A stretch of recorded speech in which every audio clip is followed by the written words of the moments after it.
Bonjour Julien. Bonjour. De plus en plus christique. Christique? Oh non, mais ça c'est votre point de vue capillaire sur moi. Mais effectivement, les cheveux poussent. J'ai un peu tendance à croire que... Comment dire? C'est un peu comme le mythe de Samson, quoi. C'est-à-dire qu'il y a peut-être un petit pouvoir dans mes cheveux. Vous êtes très bienveillant en fait. On est dans une époque où la bienveillance des artistes est toujours liée à un soupçon. Mais j'ai conscience que ce soupçon cynique, il est toujours rattaché à la peur. Donc aujourd'hui, je suis très apaisé avec ça. Mais j'ai quand même compris que j'avais une utilité, que le fait d'écrire des chansons pouvait aider. Aider même fortement dans certaines vies, à certains moments. Ça a été quand même assez... ça m'a aidé à apaiser beaucoup de choses. Sublime et silence, autour de moi tu danses et moi j'oublie. C'est à toi que je pense, ta bouche est brûlante quand tu souris. Quel amoureux vous êtes, vous? Le cœur est brûlant, mais en même temps, pour moi, la passion doit être toujours portée par quelque chose de joli, j'allais dire, et de doux. Le vide aura suffi.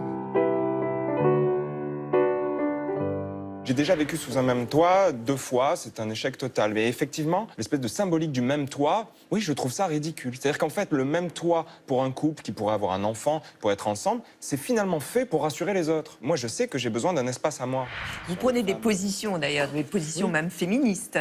Être conscient que la plupart du temps, les hommes se comportent comme des cons avec les femmes, c'est pas être féministe. C'est juste être lucide. Le compliment que vous détestez qu'on vous fasse. C'est pas si mal, quand même, ce que vous faites. Qu'est-ce qu'il y a de moins sexy en vous? Mes pieds. Je sais pas, on dirait qu'ils ont été comme rajoutés après que je sois né. Mais d'une autre personne, voire même d'un autre animal, en fait. Bonjour Thomas Coviers, le marin le plus rapide autour du monde. Dans quel état d'esprit vous êtes un mois après votre victoire? J'ai accepté que mon rêve ne m'appartienne plus et que je l'offrais aux autres et qu'il allait en créer d'autres. Vous allez réessayer? Je vais laisser pour l'instant les gens aller le chercher. Ah. Et s'il est battu, j'y retourne.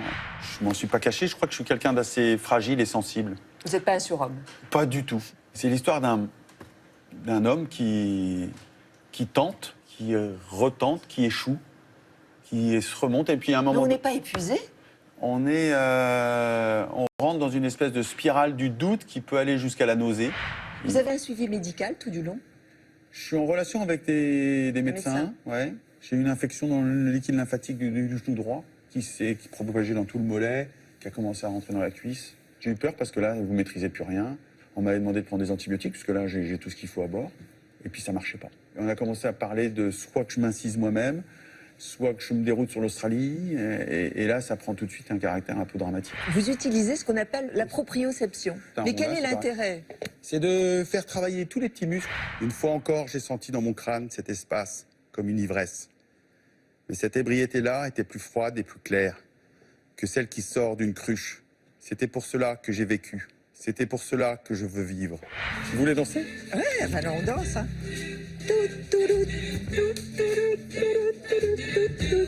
Si votre bateau pouvait parler, quel secret il nous révélerait?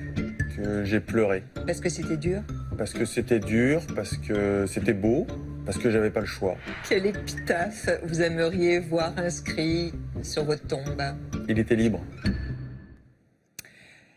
Qui est là? Alors, votre profession, s'il vous plaît? Médecin, Votre situation familiale? marié, Votre devise? oser ses convictions. Est-ce que vous avez une obsession dans la vie? Oui, c'est de faire le bien. Votre prénom et votre nom, s'il vous plaît? René Friedman. Professeur René Friedman, vous êtes avec nous ce matin. Vous êtes une sommité, vous êtes un spécialiste de la stérilité, de la procréation aussi médicalement assistée. Vous venez d'écrire ce manifeste, le droit de choisir, pour élargir notamment la PMA à tous les couples. C'est aux éditions du Seuil et c'est un manifeste que vous avez écrit seul, mais évidemment avec le soutien de 200 médecins, gynécologues, obstétriciens, Biologistes. psychologues, biologistes, chercheurs, etc. Alors, on va en parler durant toute cette heure. Il y a quelqu'un qui va venir nous rejoindre, qui est quelqu'un qu'on écoute sur Europe 1, qui est une voix d'Europe 1, qui est Caroline Dublanche. Cette femme est lumineuse dans ses propositions de réponse. Elle échange avec les auditeurs. C'est une fine psychologue et elle sera aussi sur le plateau Thé au Café tout à l'heure. Vous qui êtes le spécialiste des naissances, de la procréation, quel récit vos parents vous ont fait de votre propre naissance? Ah, ma propre naissance, c'était une naissance cachée. Alors, ça commençait pas très bien. Pendant la guerre? Pendant la guerre, voilà. Donc c'était. Et ce qui m'a marqué, c'est que mon père ne pouvait pas me voir, alors qu'il avait bien sûr très envie, mais comme il devait se protéger. Donc voilà, c'est une naissance cachée, mais une naissance. Protégés parce qu'ils étaient juifs? Oui, était recherché. Et puis parce que, je dirais, c'était incroyable d'avoir pensé à faire un enfant. Concevoir un enfant, Voilà. sciemment. Ben, sciemment, parce que, en fait, l'histoire, c'est que on pensait, il pensait, au début 43, qui était quand même pas la meilleure période, que les femmes enceintes seraient protégées. Donc il y a une petite génération qui a survécu, qui est passée à travers les mailles du filet, et qui sont un peu la conséquence de cette croyance qui n'a bien sûr... Qui était faux, bien qui était évidemment. fausse. Ouais. Tout à Vous fait. avez été victime, vous, d'antisémitisme? Oui, quelquefois. Dans votre vie d'adulte, d'enfant? Dans la vie professionnelle, une fois, quand j'étais encore étudiant, avec un professeur, où on en est venu aux mains. Ah oui. Voilà. Donc on réagit par la violence physique à la violence verbale? J'ai réagi comme ça, je veux dire, parce que je voyais pas, enfin, je sais pas, c'était spontané, et ça a valu, ça m'a valu un blâme, mais bon. Mais ça fait du bien. Ouais. Donner la vie, ça a été aussi une revanche, peut-être, sur cette naissance durant la guerre? Donner la vie, c'était une revanche sur surtout toutes les morts, hein, et toutes les morts injustes, elles sont toutes injustes, mais prématurées. Et oui, c'est incontestablement, c'est vécu comme une grande victoire sur la faux qui passe. Vous avez commencé en fait comme chirurgien orthopédique. Ouais. Ouais. Ouais, vous savez. Et ensuite, vous avez dévié, vous avez dérivé, je ne sais pas comment le dire, mais en tout cas, vous êtes devenu ce que vous êtes aujourd'hui, une sommité. Comment on va de l'un à l'autre? On Bon, passe vous des savez, pieds c'est comme à toujours, la il y a une naissance. part de hasard et une part de choix. On pourrait discourir longtemps là-dessus. En fait, à l'époque, ce qui me plaisait comme action, c'était... J'ai été au début avec Bernard Kouchner à la création de Médecins sans frontières. Donc c'était surtout la traumatologie. Donc c'est pour ça que je voulais faire de l'orthopédie pour apprendre à être présent et utile sur les états de guerre ou les états d'accidenté, etc. Et puis je me suis rendu compte que c'était pas tout à fait mon savoir-faire. Donc j'ai opté toujours pour la chirurgie, mais la partie... Il y a eu un déclic ou pas?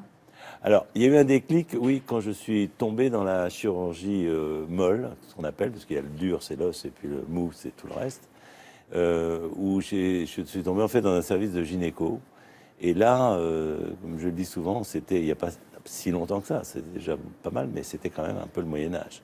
Il n'y avait pas d'anesthésie péridurale, il n'y avait pas d'enregistrement du bébé, on ne savait pas très bien s'occuper des grands prématurés. L'IVG était interdit. L'IVG était interdite. Mais vous avez été confronté à des femmes qui sont mortes après un avortement clandestin? Oui, tout à fait. Quand j'étais jeune externe, j'ai eu un contact avec justement une jeune fille qui était marquante, qui m'a marqué et qui le lendemain n'était plus, le lit était vide. Et c'était les conséquences d'une septicémie à Perfringence, qui était la complication la plus courante des avortements clandestins. Ce qui m'a fait prendre une position personnelle, publique et militante pour que l'on médicalise l'avortement si celui-ci était véritablement décidé. Et vous signez, donc on est en 73, le fameux manifeste des 331 médecins qui avouent donc avoir pratiqué l'avortement. Et voilà les propos que vous teniez à l'époque. Ah. Je suis pour l'avortement libre et contrôlé médicalement, bien entendu. Car si on institue une commission, on ne fait qu'engendrer, que perpétuer la clandestinité des autres avortements. En effet, 5% simplement des femmes seront sujets à l'avortement thérapeutique. Que feront les autres? Nous aurons exactement le même problème, nous aurons toujours les mêmes affres de mort par septicémie ou d'autres mutilations, et c'est essentiellement contre ceci que nous luttons. Ce sont des propos très actuels. Totalement. Je renie rien du tout. Je suis plaisir à me revoir. Un peu Sur plus le jeune. contenu, peu oui, plus bien sûr, un peu plus. Oui. Donc aujourd'hui, vous diriez exactement les mêmes choses? Oui, dans les pays où il n'y aurait pas cette prise en charge médicale, ils sont confrontés, et comme vous le savez, il y a 500 000 femmes qui meurent par an dans le monde, dont une grande partie à cause des avortements clandestins, une autre partie à cause d'une maternité qui n'est pas bien encadrée. Mais est-ce que C'est vous énorme. pensiez qu'aujourd'hui, en 2017, on pouvait remettre en cause, comme malheureusement on l'entend en Pologne, en Espagne, même ici? Bah, écoutez, il faut rester vigilant sur les droits acquis, aussi peut-être bien comprendre ce qui se passe dans la vie d'une femme, d'un couple, qui à un moment donné n'a pas pu, n'a pas voulu, ne veut pas continuer une grossesse qui Vous a avez commencé. raison de dire non pas seulement une femme, mais un homme et une femme.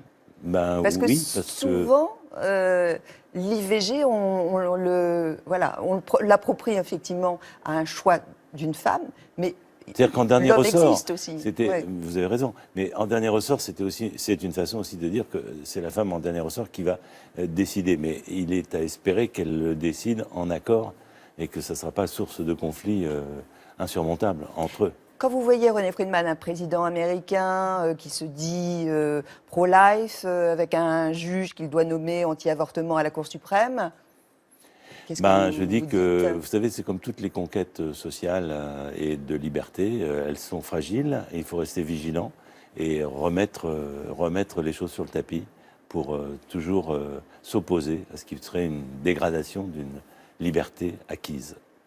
Quand on voit dans notre pays que 220 000 encore avortements ont lieu, comment peut-on arriver à faire baisser le chiffre? C'est un vrai problème, bien sûr, et on peut être préoccupé et pas s'en satisfaire. Je dirais que la première chose, c'est quand même l'éducation pêche. Car rappelez-vous, on a proposé qu'en classe de 3e, il y ait des heures qui soient données pour l'éducation sexuelle, d'une façon générale, donc la contraception et tout ça. Mais qui le fait? Qui le fait? On est complètement en deçà de ce projet d'éducation. C'est pas facile l'éducation, les jeunes n'écoutent pas forcément, il y a 36 façons de les toucher, peut-être avec le numérique, peut-être avec des applications, peut-être en tous les cas en étant présent. C'est pas en diminuant les infirmières scolaires, c'est pas en diminuant la venue là où ils sont, c'est-à-dire surtout dans les collèges et dans les lycées. Si on ne fait pas ce travail-là, il en résulte, si vous voulez, un taux trop élevé d'avortement. Quel souvenir vous gardez de votre premier accouchement? Celui que j'ai vu, il était assez génial. J'étais à Cuba à ce moment-là. C'était la bonne période encore où on pensait qu'il n'y avait que des choses positives qui se passaient là-bas. Et pourquoi je dis ça? C'est parce que d'abord c'était le premier que je voyais, mais surtout l'enfant qui est né, il avait la main devant.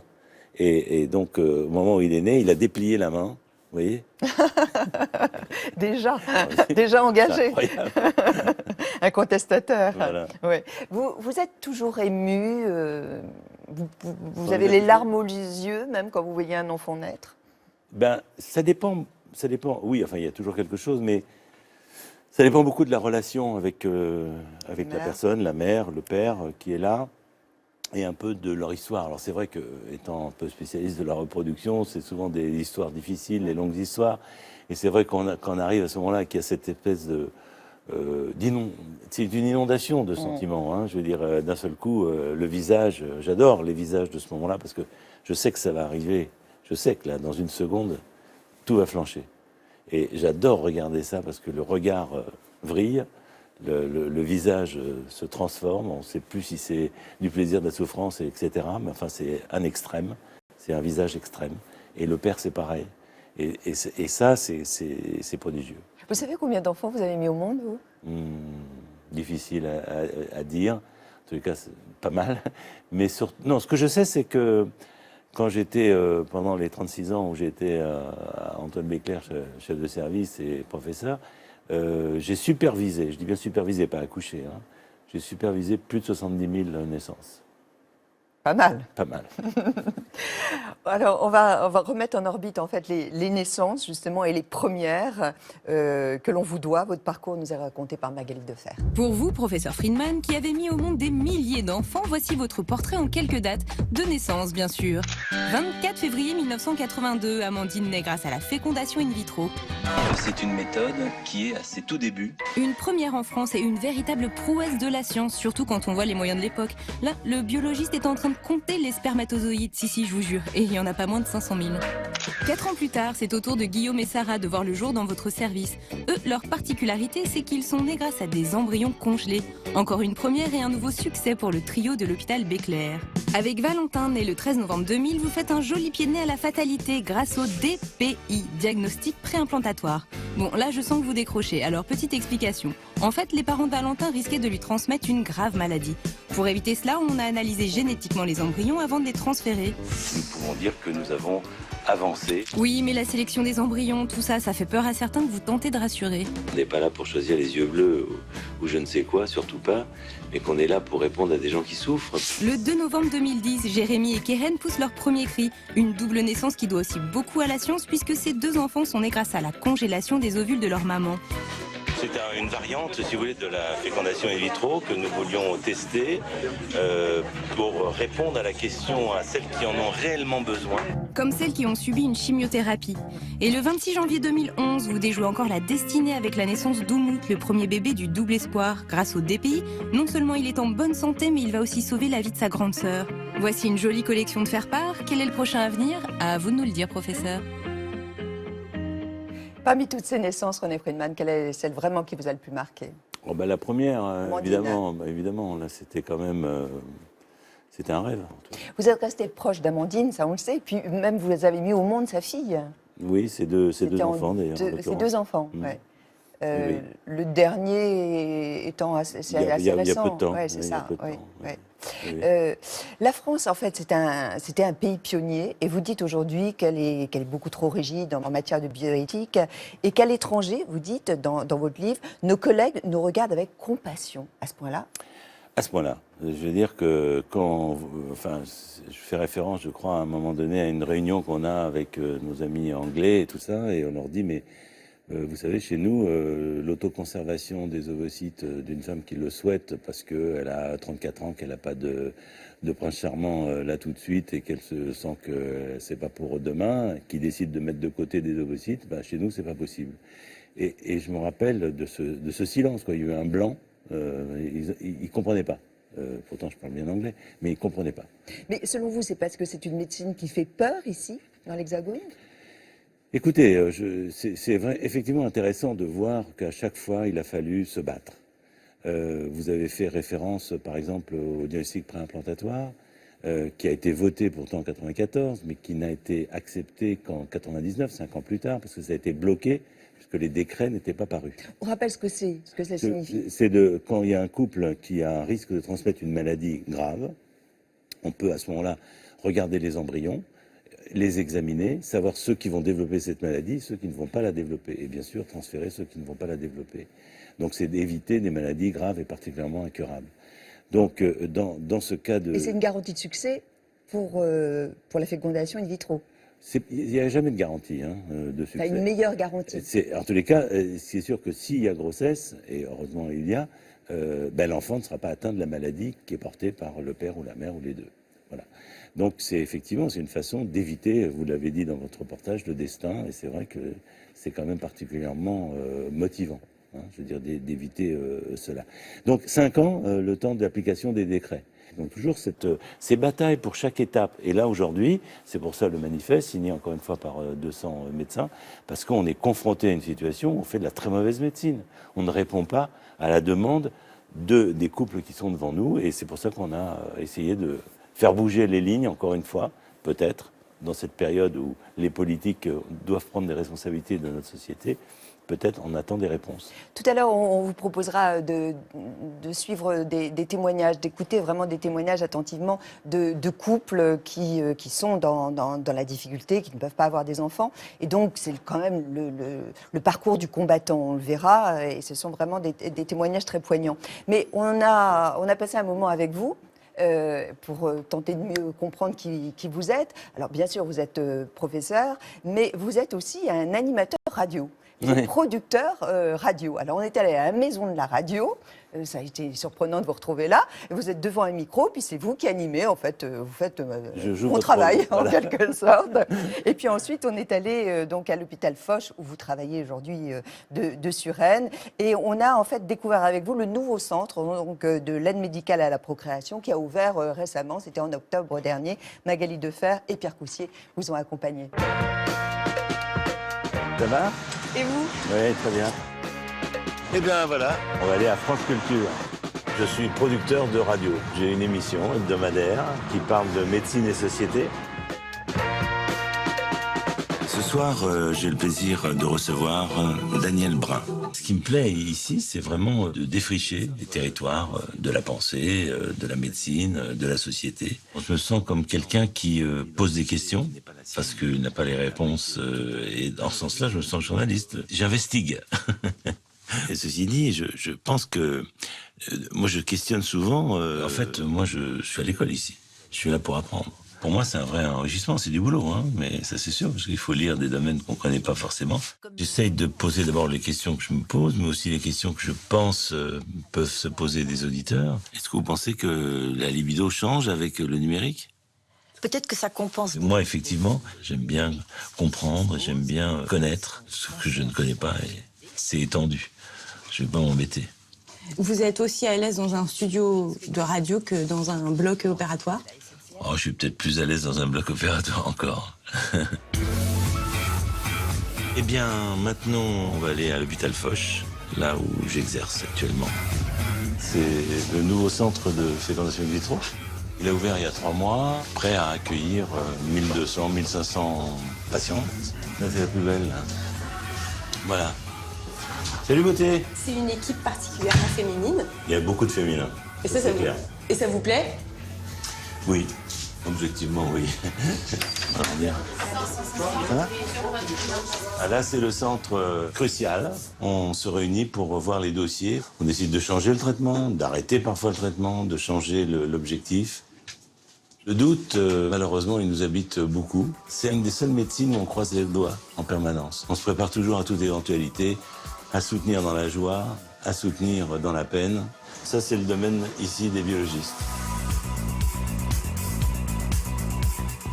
C'est la partie où on va mettre tous les oocytes et spermatozoïdes en fécondation et on va cultiver les embryons. On a des incubateurs où on va pouvoir en fait voir depuis la fécondation toutes les divisions embryonnaires et de pouvoir mieux sélectionner les embryons à transférer et d'optimiser donc les chances de grossesse derrière. Mais rien ne nous garantit que cet embryon va s'implanter. C'est une médecine énigmatique qui nous amène à être modestes. Il y a tellement de choses qu'on ne connaît pas. Beaucoup plus que ce qu'on en connaît. Par exemple, pourquoi est-ce qu'une femme, à 52 ans, ses ovaires s'arrêtent de fonctionner et tout le reste de son corps continue jusqu'à 80? On voudrait bien avoir encore quelques vies pour pouvoir percer ces mystères. Tout va bien? Allez. Bon, alors ça s'approche. Je la suis depuis près de 30 ans, puisque j'étais à l'accouchement de sa maman. Et... Vous êtes le premier qui m'a pris dans ses bras, en fait. On peut le dire voilà. comme ça. Il a accouché ma maman. Donc, si j'avais la possibilité, je voulais absolument que ce soit lui. Il y a ce côté paternel qui est là, donc... puis c'est professeur Friedman. Et c'est l'avantage de vieillir. C'est d'avoir la deuxième génération qui arrive. Ce qui me motive toujours à poursuivre, c'est de pouvoir aider un couple, je dirais, à réaliser son désir. Vous imaginez un jour arrêter? Oui. Je me l'imagine, mais j'y crois pas. Je m'imagine, mais je ne crois pas. Vous ne craignez pas le combat de trop? Pas pour l'instant, non. Non. Je suis Tout va convaincu bien. que les combats sont des combats justes. Vous êtes un praticien paternaliste, semble-t-il, non? Oui, Vous aimez bien enrober, envelopper. Oui, parce que moi d'abord, vous savez, on est dans l'intimité. On est une équipe qui doit fonctionner ensemble et qui va donner son cœur et sa raison pour les couples qui viennent. Et donc ça crée incontestablement une intimité, ça c'est sûr. Et puis avec les patients, là c'est un peu particulier parce que cette jeune femme, je l'ai mise au monde, effectivement, et voilà, elle a eu, enfin je ne vais pas raconter son histoire, mais depuis Elle vient l'émission, d'accoucher. elle a accouché, ça s'est très bien passé. Et voilà. Combien y a-t-il, parce que vous parliez de kits de femmes, mais il y a beaucoup de professeurs gynécologues, obstétriciens. Alors, Professeurs, hein. oui, j'ai bien compris. Non, il n'y en a pas beaucoup, parce que ça met du temps à arriver. Et aussi, il y a de toute façon une certaine difficulté à mener tout de front. Mais il y a quand même beaucoup plus qu'avant. Le métier, par exemple, même d'accoucheur ou de chirurgien, c'est terriblement féminisé. Hein, c'est une bonne chose? C'est une très bonne chose. C'est une très bonne chose. Mais à vrai dire, c'est pas une différence, hein, je dirais, parce que ce qu'on veut, c'est que il n'y ait pas une façon femme d'être chirurgien, une façon homme. Il faut que chacun soit à l'écoute des patients. Il y a des femmes qui sont des peaux de vache et il y a des hommes qui sont des... Parce que l'écoute est très importante, en fait. Bien sûr. On est sur un métier quand même où le corps parle, mais l'esprit revient dessus et voit tout sous son angle. Mais René Friedman, comment on annonce à un couple qu'il ne pourra jamais avoir d'enfant? D'abord, c'est très difficile d'affirmer ça, hein, parce qu'il y a toujours des surprises.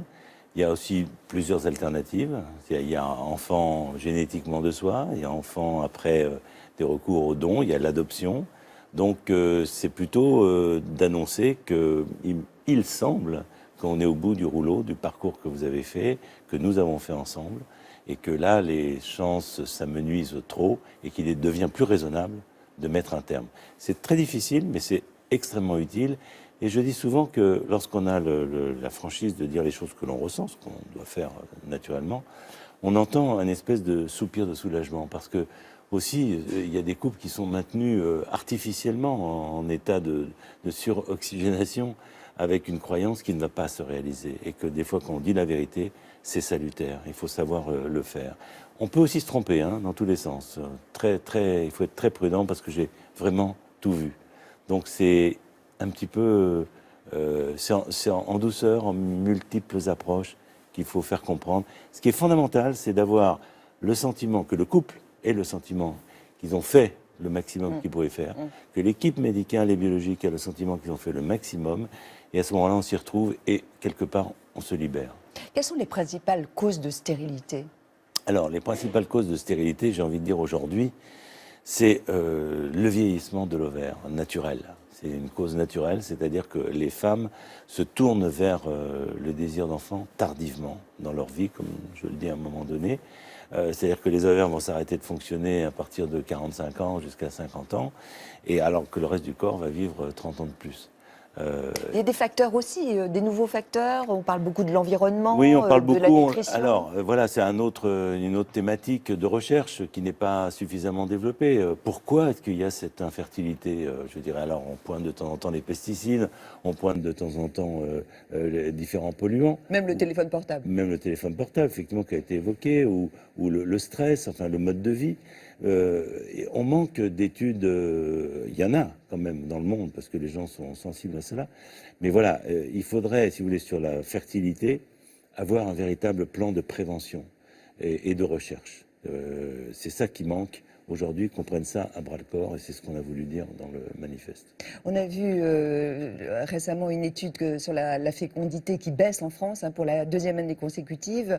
Alors, outre l'infertilité, à quoi vous l'attribuez sur un plan sociétal? Sur un plan sociétal, c'est peut-être aussi les difficultés de se projeter dans l'avenir, d'un avenir, on va dire, équilibré, heureux, d'une éducation d'enfants qui va se passer sans problème, d'un monde qui sera sans violence ou pas. Je pense que ça témoigne aussi d'une forme d'inquiétude et qu'il faut la dépasser pour pouvoir, peut-être, comme ça s'est passé dans les moments noirs qu'on évoquait en tout début d'émission, voilà, se projeter sur un avenir plus positif. Mais ça demande peut-être... d'avoir quelques signes que la lumière est au bout du tunnel.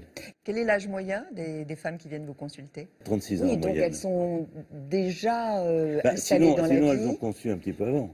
Hein, je dirais, celles qui viennent nous voir, c'est celles qui ont... Et les couples qui viennent nous voir sont ceux qui ont une difficulté. Donc, parce que le premier enfant, il est quand même à 30 ans. Il est tard par rapport à beaucoup de pays, et même chez nous, il y a 25-30 ans. Donc, il vient déjà assez tardivement. En plus, la vie, elle est ainsi faite qu'on rechange de couple de temps en temps. Et donc on recompose, donc on se retrouve à 36-37 ans avec un nouveau compagnon, et on a une fertilité qui baisse, et on désire soit un autre enfant, soit un premier enfant. Donc on est confronté véritablement à ce problème-là. Puis après, il y a énormément de facteurs qui vont jouer sur les troubles de l'ovulation, les troubles masculins qu'il ne faut pas oublier, les problèmes génétiques qu'on a évoqués. Donc il y a à explorer, essayer de comprendre qu'est-ce qui fait qu'il y a une infertilité. Et la première chose, j'ai envie de dire, est-ce qu'il y a bien une relation, des relations sexuelles en temps voulu? Est-ce qu'on a bien compris comment ça se passe, un bébé, finalement, hein? J'ai l'air de plaisanter en disant ça, Ouais. mais en consultation, c'est très important. Vous plaidez en fait dans ce livre avec donc les 200 autres médecins, vous plaidez pour une ouverture en fait de la PMA aux femmes célibataires, aux couples donc aussi homosexuels. Est-ce que c'est vraiment envisageable quand on voit par exemple que les dons d'ovocytes aujourd'hui sont en panne de donneurs et de donneuses? Alors, vous avez raison, il y a plusieurs points qu'on a tous signés, co-signés. Il y a une hiérarchie, hein, je dirais. Donc, la première chose, c'est vous savez qu'on fait 70% des transferts d'embryons que l'on remet dans l'utérus ne vont jamais se développer. 70%. Et quand on a... C'est un déchet important. C'est un déchet très sûr. important. Le problème, c'est que dans certaines circonstances, on pourrait connaître le statut de l'embryon et éviter soit de faire attendre les femmes avec des embryons congelés qu'ils ne vont jamais prendre, soit de leur donner un faux espoir avec une fausse couche qui va arriver. Et ça, en France, alors que tout autour, c'est possible, on ne peut pas étudier l'embryon avant de le réimplanter. Je ne dis pas qu'il faut le faire à tout le monde. Je dis simplement que dans certaines circonstances, des femmes qui ont fait des fausses couches à répétition, des femmes qui ont un certain âge, il est peut-être préférable de regarder l'état des embryons. Donc vous militez pour ça? Alors, c'est un des premiers points. Et d'ailleurs, c'est soutenu par certains parlementaires qui ont déposé une loi. On va voir avec le micmac actuel si ça va passer ou pas. Mais en tous les cas, il y a effectivement une volonté de faire bouger un peu les choses. La deuxième chose, et vous l'avez mentionné, c'est effectivement, comme il y a une demande de plus en plus tardive, on s'adresse aux dons d'ovocytes quand le fonctionnement ovarien n'est plus d'actualité. C'est les ovules, en fait. Expliquons les Oui, dons d'ovocytes. Exactement, c'est les ovules qui proviennent d'une autre femme. Et ça pose un problème d'abord de réflexion, d'accepter ou de ne pas accepter cette situation. La réalisation est relativement simple, encore qu'on va y revenir. Une donneuse étant bénévole en plus, et anonyme. Alors attention, en France, la donneuse est bénévole. À l'étranger, la donneuse a une indemnisation pour certains qui est quand même plus conséquente par rapport à l'acte qu'elle fait, ou bien voire, dans certains pays comme en Californie, une rémunération.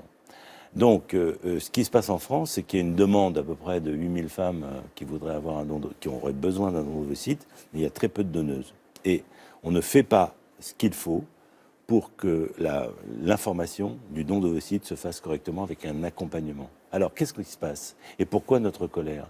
C'est que nous, en blouse blanche, on est là, on joue avec un képi, on fait les agents de la circulation. On dit, vous allez en Espagne, vous allez dans les pays de l'Est. Orientez en fait les couples. On oriente ou on déconseille d'aller là, donc on accompagne d'une façon ou d'une autre, parce qu'il y a une pénurie de demandes d'ovocytes. Pardonnez-moi, mais René Friedman, par exemple, c'est très courant de donner son sang, mais donner ses ovules, il faut être hyper motivé quand même. Il faut être hyper motivé. Et il y a beaucoup de générosité parmi nos patientes françaises qui sont là et qui voudraient être accompagnées et faire du bien parce qu'elles-mêmes, elles ont bénéficié du bien. Il ne faut pas que ce soit une obligation, il faut que ce soit une réflexion. Mais il y en a beaucoup qui seraient candidates, mais la structure n'est pas faite. Vous savez que la moitié des centres, en particulier les centres privés, ne peuvent pas proposer le don d'ovocytes. Les centres publics n'ont pas le droit de se mettre autour d'une table et de faire une information autour du don d'ovocytes. On est sur des campagnes nationales qui coûtent très cher et qui ne rapportent très peu. Donc on en revient au carcan législatif. On en revient au fait que ce n'est pas accepté et qu'on ne donne pas les moyens de développer ce genre de propositions qui s'imposent de plus en plus par la demande. Alors, parmi celles-ci, il y a ce que vous citiez, c'est-à-dire il y a des femmes qui sont célibataires ou des femmes qui sont en couple homosexuel. Les situations et les statuts changent. Je ne sais pas ce qu'elles seront dans 2 ans plus tard. Elles peuvent adopter, mais elles ne peuvent pas concevoir. Ce qu'on a voulu pointer à chaque fois, ce sont les incohérences. Pourquoi avoir le droit de faire un examen pour toute femme enceinte? Les 800 000 femmes enceintes ont le droit d'avoir un examen pour connaître le statut de leur fœtus à 8-9 semaines, mais elles ne peuvent pas le faire avant s'il y a une nécessité. Pourquoi est-ce que les femmes... Et ça éviterait des échecs. Bien sûr. Donc des tragédies derrière. Absolument. Pourquoi est-ce que les femmes qui ont besoin d'un don d'ovocytes vont à l'étranger, où la sécurité sociale française va leur payer, si elles ont moins de 43 ans, une partie de leurs frais pour quelque chose qu'il est interdit de faire en France? Non, mais je veux dire, c'est quand même la contradiction extraordinaire. Donc, pourquoi est-ce que les femmes qui veulent conserver leurs ovocytes ne peuvent pas le faire? Quel est l'argument, à part des arguments d'organisation, qui restent à une réflexion à mener, pas faire croire que ça va marcher à tous les coups. Mais pourquoi ne pas le faire? Quel est l'argument? Il n'y en a pas, si ce n'est cette espèce de volonté de ne pas laisser l'autonomie de la femme s'exprimer jusqu'au bout par rapport au moment où elle souhaite un enfant, le désir d'un enfant, et de l'arranger dans sa vie, et non pas qu'elle soit victime de subir les lois de la nature. Derrière chaque cas, alors, René Friedman, il y a évidemment une tristesse, il y a une quête, il y a parfois un drame. En tout cas, vraiment ce besoin évident de concevoir, de procréer. Et on a rencontré donc 3 personnes. Tout d'abord Florence, et puis un couple, Nadège et Gonzague. Et eux, ils souhaitent vivement devenir parents. Et ils nous racontent donc leur quête, leurs difficultés. Quand je parlais de parcours du combattant, c'est ça. C'est long, c'est douloureux. Ils témoignent et on les en remercie. C'est Magali Defer qui les a rencontrés. Je m'appelle Nadège et j'ai 34 ans. Et moi, c'est Gonzague et j'ai 35 ans. Et nous sommes mariés depuis maintenant 2 ans. Je m'appelle Florence, j'ai 37 ans. Alors voilà tous les documents qui attestent de notre parcours de cette année de PMA. Donc vous avez ici tous les examens de mon mari, les miens. Ça, c'est 7 ans de ma vie. Le diagnostic d'infertilité, ça a été, pour ma part, j'étais en insuffisance ovarienne précoce. Le problème venait de chez mon mari, avec un spermogramme très altéré. On se dit non, ça peut pas nous arriver, c'est pas possible. Et donc voilà, donc il y a de l'incompréhension, il y a de la peur, il y a un saut dans le vide aussi. C'est effrayant parce qu'on a l'impression qu'on va finalement rentrer dans quelque chose de très médical, de très impersonnel. Et en définitive, c'est pas qu'une impression et ça a été cette réalité-là, oui. On a commencé par des traitements de stimulation ovarienne, donc c'est des piqûres en fait hormonales. Plus vous avez de piqûres dans le ventre, plus elles vous font mal. J'ai pu avoir pour certains protocoles et certaines tentatives une 30aine de piqûres dans le ventre à me faire sur une 15aine de jours. Les traitements, ils sont contraignants, certes, parce que c'est beaucoup de régularité, beaucoup de rendez-vous chez le médecin. Après, c'est vraiment le côté psychologique qui était le plus difficile. Mon moral, ça a été des montagnes russes. L'espoir au moment où on commence une tentative, puis le désespoir total lorsque vous apprenez l'échec. Et moi, cet échec, je l'ai vécu une 12aine de fois. Oui, forcément, c'est pas simple. Ça me peine, ça nous peine, et on subit. Tous les mois, il y a un diagnostic qui tombe, il y a un verdict qui tombe. Quand c'est négatif, c'est une terrible épreuve. Ce qui a été le plus dur à vivre, c'est l'attente. Avec toutes les tentatives que j'ai pu faire, en cette année, j'ai compté. J'ai passé près de 7 mois de ma vie à attendre un résultat positif que je n'ai jamais eu. Aujourd'hui, on a fait 5 inséminations. On va essayer des FIV et l'étape d'après serait d'envisager un don d'ovocytes. Après 7 FIV, 8 inséminations artificielles et le passage par le don de sperme, on nous a dit qu'il y avait probablement une infertilité de mon côté, mais qui était inexpliquée, et que peut-être qu'une analyse génétique des embryons à faire en Espagne, parce que cela est impossible à faire en France aujourd'hui pour une femme comme moi, pouvait peut-être apporter certaines réponses. Est-ce que j'ai envie d'y mettre encore tant d'énergie? Est-ce que j'ai toujours autant d'énergie à y mettre? Ce qu'on veut absolument, c'est n'avoir aucun regret plus tard et se dire, même si ça marche pas, qu'on aura fait tout ce qu'on était en mesure de faire pour y arriver. Mon désir d'enfant, il est toujours là, mais peut-être que je suis en train de me dire que ce serait peut-être la cerise sur le gâteau, et qu'il faudrait qu'aujourd'hui, j'apprécie le gâteau tel qu'il est. Voilà. Tout d'abord, merci au collectif BAMP qui nous a permis en fait de rencontrer ces 3 personnes. Vous connaissez ce collectif? Oui, tout à fait. C'est une association de patientes et de patients, d'hommes et de femmes, qui veulent faire évoluer justement la PMA et rendre service aux couples qui sont souvent un peu perdus, il faut bien le dire. D'ailleurs, ce problème est vraiment un problème crucial, hein, parce que c'est contraint, c'est difficile, il faut un lien, les psychologues ont un rôle important, on y reviendra peut-être tout à l'heure. Le désir d'enfant à tout prix, ça vous le comprenez? Il n'y a pas un acharnement? Il peut y avoir un acharnement, et c'est le rôle que vous évoquiez tout à l'heure. C'est notre rôle aussi de donner notre opinion et de dire stop, comme je vous l'ai dit et comme je le redis. C'est souvent une libération aussi. Donc il faut mesurer, mais des fois vous n'êtes pas entendu. Des fois les couples vont continuer leur ronde infernale ailleurs, si vous vous dites... À l'étranger, notamment. À l'étranger ou d'autres centres, parce que c'est aussi... voilà. D'ailleurs, vous savez, le problème du remboursement est un problème qui a changé un peu de l'angle. Avoir 4 tentatives remboursées par la Sécurité sociale, c'est extraordinaire, on est le seul pays à faire ça. Donc, tout Là, ça vous parlez de la FIV. De la FIV. Fécondation in vitro. Exactement. Donc, ça, c'est apparemment très positif. Mais en fait, il y a un côté négatif qui se fait jour, c'est que finalement, c'est une ouverture au droit à l'enfant.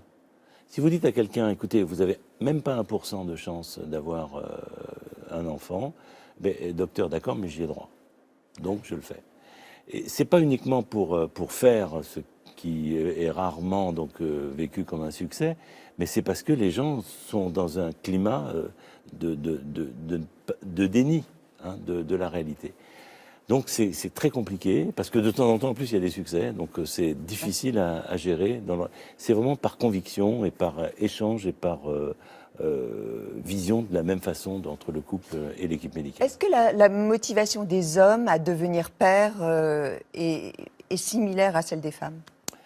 Alors, des fois, on sent que c'est le père qui pousse et la femme qui a déjà mis un peu les pouces, mais qui voilà, a du mal et qui écoute bien ce qu'on va dire. Et puis, c'est vrai qu'il y a des hommes poules, quoi, je veux dire, qui sont très, très présents, qui vivent les fausses couches d'une façon dramatique, ou les échecs d'une façon dramatique. Mais bien entendu, celle qui est quand même en première ligne sur un piédestal et qui va prendre toutes les vibrations positives ou négatives, c'est la femme. Mais d'ailleurs, l'homme, vu la complicité que vous avez avec sa femme ou avec sa compagne, n'est pas gêné par cette complicité que vous pouvez entretenir avec non, parce que je dirais habituellement, d'ailleurs, ils sont très présents dans les consultations d'infertilité. Par exemple, on essaye de... Vous voyez, on a fait un système à Foch où l'homme peut voir à travers la vitre les biologistes monter, voir les embryons, et donc on le fait participer le plus possible, l'homme et la femme, bien sûr, en montrant qu'il n'y a rien de clandestin, il n'y a rien de caché, et que c'est leur action qui les amène à vivre ce moment. C'est très important. Vous les aidez, il y a des psychologues qui sont présents, qui leur apportent un soutien? Absolument. On a en tous les cas, pas systématique, mais en tous les cas, on le propose dès qu'on sent qu'il y a un blocage, enfin quelque chose qui peut faire souffrir, essayer de débloquer. C'est très important, bien sûr, d'avoir... moi, ce que je voudrais, c'est, si vous voulez, qu'on offre non seulement la technicité maximum, ce qu'on essaye de faire les uns les autres, mais aussi une prise en charge plus globale. C'est-à-dire que la personne, c'est pas que les ovaires ou c'est pas que les spermatozoïdes. C'est un vécu, je dirais, qui doit s'exprimer aussi bien sur le mode de vie, sur la nutrition, sur le stress, sur le tabac, sur l'exercice physique, et d'avoir une seule équipe, et c'est ce que j'espère pouvoir faire rapidement à Foch, d'avoir une seule équipe qui voit tous les aspects. Y compris parce que les femmes font beaucoup de choses sans le dire. Elles font de l'acupuncture, elles font de la relaxation, elles font du yoga. Elles n'osent pas en parler comme si c'était quelque chose de négatif. Mais au contraire, c'est très positif de le faire, à condition que ce soit dans une même équipe. Vous voyez ce que je veux dire? Il n'y a pas les purs et durs et puis les Donc c'est un accompagnement complet. Ce que je souhaiterais, c'est un accompagnement complet, parce que les témoignages sont là. C'est lourd, c'est difficile, on y met beaucoup de conviction, et je crois qu'il faut offrir le maximum de suivi, de présence et d'humanité. Alors il y a quelqu'un, tous les soirs, du lundi au vendredi sur Europe 1, qui accompagne les auditeurs. Elle est psychologue, elle est très à l'écoute. C'est Caroline Dublanche, et ça me fait très plaisir de la rencontrer ce matin. C'est Libre Antenne, c'est sur Europe 1 et c'est Caroline Dublanche. Bonjour. Bonjour. Bonjour. Vous dites bonsoir, mais nous on dit bonjour. Bon, je suis ravie de vous connaître. Voilà, entre deux personnes qui font de la radio, puisque maintenant René Friedman est producteur aussi et animateur sur France Culture, l'importance évidemment de la voix. On va en parler dans un instant, mais quel est pour vous, quel regard vous portez sur René Friedman, que vous connaissez bien? Ah non. Non, mais Caroline Dublanche vous connaît bien. Non, voilà. moi j'ai suivi votre parcours, j'ai beaucoup d'admiration pour votre parcours. J'ai même d'ailleurs à un moment postulé, je voulais travailler à vos côtés, j'aurais adoré. Ça n'a pas marché, malheureusement. Voilà, bon, j'ai pris une autre voie. Pourquoi? Qu'est-ce qu'il a de formidable? Parce que je trouve que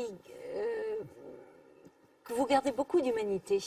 Là où vous en parliez tout à l'heure, Catherine, il est très facile de développer un peu une toute-puissance, presque de se prendre pour Dieu. Vous parliez de...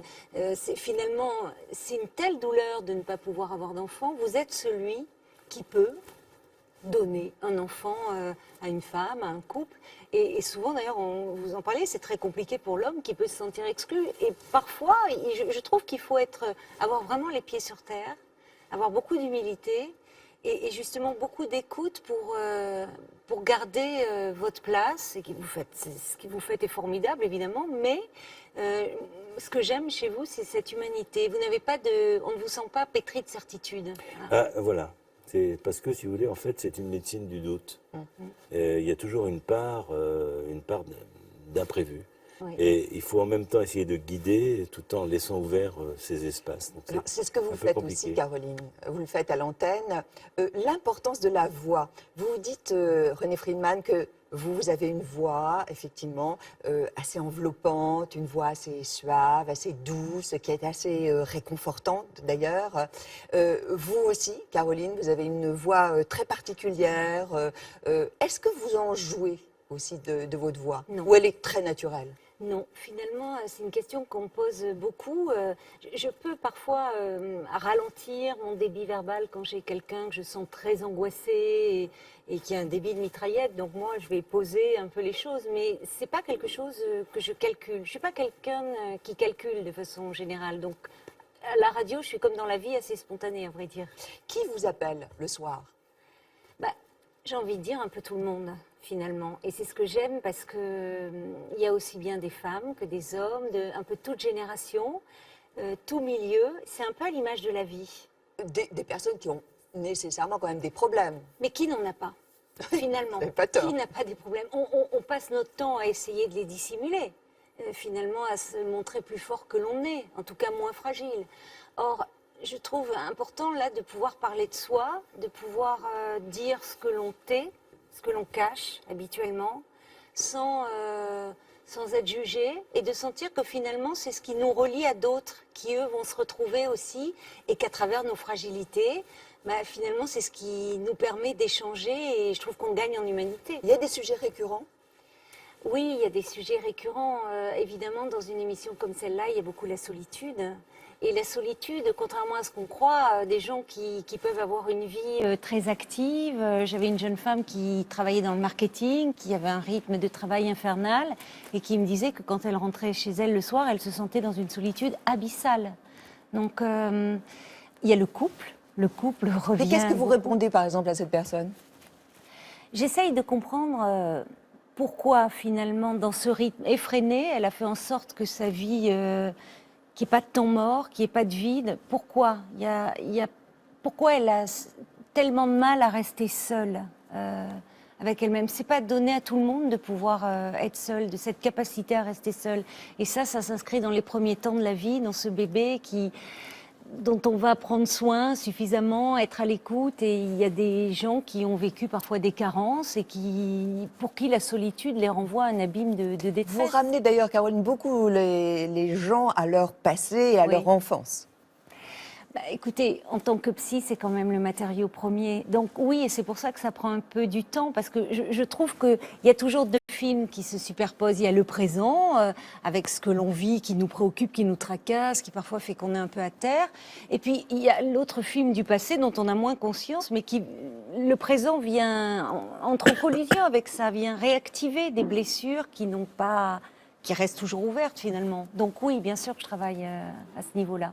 Est-ce que vous pourriez faire la même émission dans la journée? Ah non, ça serait pas possible. Dans la journée, d'abord, on serait étourdi de pubs, de jingles, de musique, on n'a pas le temps de se parler. Il faut du temps. Et puis c'est le temps de la nuit, où la nuit, ça... Enfin, vous qui êtes médecin, vous savez bien que la nuit, ça réactive toutes les angoisses. On le voit bien à l'hôpital, les gens, on redevient un peu un petit enfant. On a peur du noir, on a peur de ses cauchemars, on a peur de plein de choses. Moi, j'adore les accouchements la nuit. Les accouchements la nuit? Oui, parce qu'il y a un côté comme ça, un peu plus irréel, un peu plus calme, parce qu'il y a moins d'agitation, et c'est souvent beaucoup plus poétique. Oui, c'est vrai qu'il y a de la poésie. Parce qu'il y a peut-être il y a plus de possibilités de laisser passer les sentiments. Vous, Caroline, vous échangez aussi avec vos auditeurs, c'est-à-dire que les auditeurs donnent conseil aussi aux autres, c'est-à-dire une sorte d'échange, il y a de l'empathie en fait, une communauté. Il y a une véritable bienveillance, je trouve que c'est très réconfortant parce qu'on n'arrête pas de dire qu'on est dans une société très individualiste, et on se rend compte que quand les gens ont la possibilité, d'abord on le voit, les Français sont généreux, on le voit, ils donnent beaucoup aux associations, et là à travers cette émission de radio, quand ils le peuvent, quand ils sont concernés par une histoire, ils appellent, ils ont envie d'aider, de conseiller, de dire rassurez-vous, je suis passé par là. Et souvent, ça se poursuit hors antenne, ces échanges. Et ce que j'aime, c'est ce mélange de générations. Il y a des gens qui appellent, qui ont, je sais pas, 25, 30 ans, et d'autres appellent qui ont l'âge d'être leurs parents, leurs grands-parents. Et je trouve que, justement, c'est aussi un peu à l'image de la vie. Maintenant, on met tout le monde dans les cases, alors que là, chacun peut s'y retrouver, quel que soit son âge. Est-ce que vous observez plus de gravité chez les auditeurs? L'émission s'y prête aussi, un peu. Mais moi, j'aime toujours l'alterner avec un peu de légèreté aussi, parce que j'entraîne pas les gens vers la gravité, vers la lourdeur. J'essaie toujours de donner de l'espoir, de leur... parce que je pense qu'à tout moment, on peut reprendre sa vie en main. Alors que quand on souffre, quand on est démuni face à une situation, on se sent accablé, incapable. Et là, on a l'impression que tout le monde est capable, sauf nous. Donc déjà, de pouvoir le partager avec d'autres, que d'autres puissent dire... T'es pas tout seul, on est passé par là, c'est réconfortant. Et puis après, oui, bien sûr qu'il y a de la gravité, il y a des témoignages lourds, mais moi, j'essaye toujours d'amener un peu de légèreté, malgré tout. Et d'humour. Et d'humour, oui, parce que je suis d'un naturel plutôt rieur. J'étais ravie de vous rencontrer. Mais moi aussi. C'est sur Europe 1, ça s'appelle Libre Antenne, et c'est de 22h30 à 1h du matin. Du lundi au vendredi, et ensuite c'est Sophie Peters. Oui, exactement, moi c'est du lundi au jeudi. Et elle du vendredi au samedi et dimanche. Voilà. Merci beaucoup d'être passé sur le plateau de Théo Café. C'était un vrai plaisir, merci beaucoup. Merci. René, nous avons un petit dos à dos qui nous attend.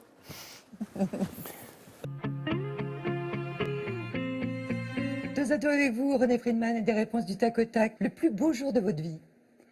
Ah, c'est celui de ma naissance. La dernière fois que vous avez pleuré? La dernière fois que j'ai pleuré, c'était au départ d'un de mes amis qui nous a quittés, comme on dit. Une maladie, René Friedman, qui vous effraie? Ah, c'est la dégénérescence neurologique. Qu'est-ce qui est insupportable lorsque l'on partage votre vie? C'est le rythme. Votre plus grand regret?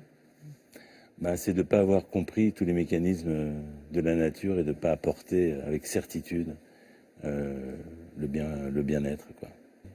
Chez quelle personnalité vous aimeriez rentrer comme ça, en gousse dé, en catimini? Aujourd'hui, eh bien, je dirais, j'aimerais bien voir comment fonctionne le pape.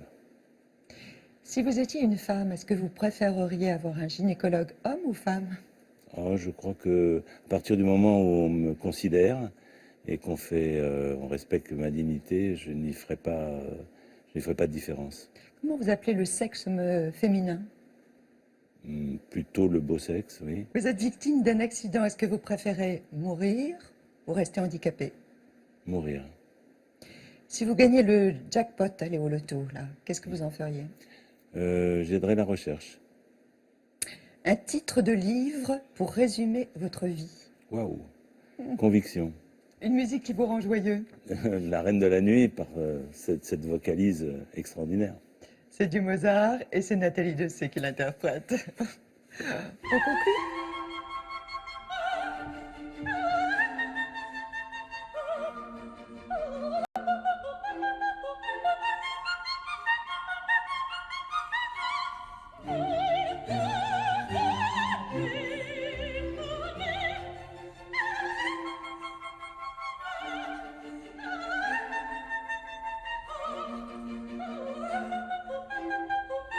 Est-il vrai que vous écoutez de la musique classique en permanence? Très souvent. Et notamment dans les salles d'opération? Notamment dans les salles d'opération, pendant les transferts d'embryons. Justement, pour Noël, j'ai offert à l'équipe de Foch un petit appareil pour mettre, comme ce matin, enfin tous les matins, avant de venir. Si on peut travailler en musique, je trouve que c'est bien. Pour les patientes, pour nous. Merci beaucoup René Friedman. C'est toujours un plaisir de vous rencontrer. C'est intelligent. C'est réciproque, hein. Je veux dire, c'est pas la première fois, mais c'est toujours renouvelé. Merci. Le droit de choisir manifeste des médecins, des biologistes, des psychologues aussi, de la procréation médicale assistée pour son élargissement, c'est cela, se manifeste notamment, mais enfin les différents points, on les a énumérés évidemment au cours de cette émission, c'est aux éditions du Seuil et vous en attendez évidemment beaucoup. Je voulais saluer l'artiste qui est exposé sur le plateau de Thé au Café aujourd'hui. Il s'agit d'une artiste finlandaise, elle a pour nom Salla Pesonen. Elle crée des œuvres, vous voyez, à partir comme ça de prises de vue, de photos, avec des transparences superposées. Son nom, Salla Pesonen. Elle est jusqu'au 11 mars à la galerie Maria Lund, rue de Turenne, à Paris, dans le 3e. Un grand merci à elle. La semaine prochaine, samedi prochain, on se retrouvera avec Danny Boone, le comédien. Vous aimez bien Danny Boone? Oui, dans Hypocondriaque, oui. Ah, bah oui. Et alors, vous avez trouvé que c'était très proche de votre, non, mais de votre métier? Voilà, je trouvais que oui, enfin que des fois, il faut faire avec. Ah, là, c'est sur le raid, notamment. Voilà, c'est vraiment une sorte de plagiat du raid. Donc, il sera avec nous samedi prochain. Et puis, dimanche, nous serons en compagnie d'Elena Noguera. Elle viendra nous parler notamment d'un livre et nous serons en compagnie aussi, vous la connaissez j'imagine, Patricia Paterlini-Bréchot, bien sûr, cancérologue. Voilà. Vous avez travaillé ensemble voilà. Et c'est assez incroyable là, ce qu'elle a mis au point, ce test, pour permettre donc avec une prise de sang de détecter les cellules cancéreuses. On évoquera tout cela dimanche prochain. D'ici là, vous passez une très très bonne semaine. Cette émission qui est consacrée au professeur René Friedman, elle est rediffusée. Vous pouvez la revoir en replay sur plus.fr, aussi sur notre site, ainsi que sur notre chaîne YouTube. Passez une très très bonne semaine. Portez-vous bien. Merci de votre confiance. Et on termine, René Friedman, si ça vous dérange pas, par un petit selfie. Ça vous va, ça? Dans la salle d'accouchement, vous faites pas de selfie? Non, mais ça fait rien. Mais sur les plateaux de télé, on en fait. Allez, on y va. Au revoir, merci beaucoup. Portez-vous bien, surtout.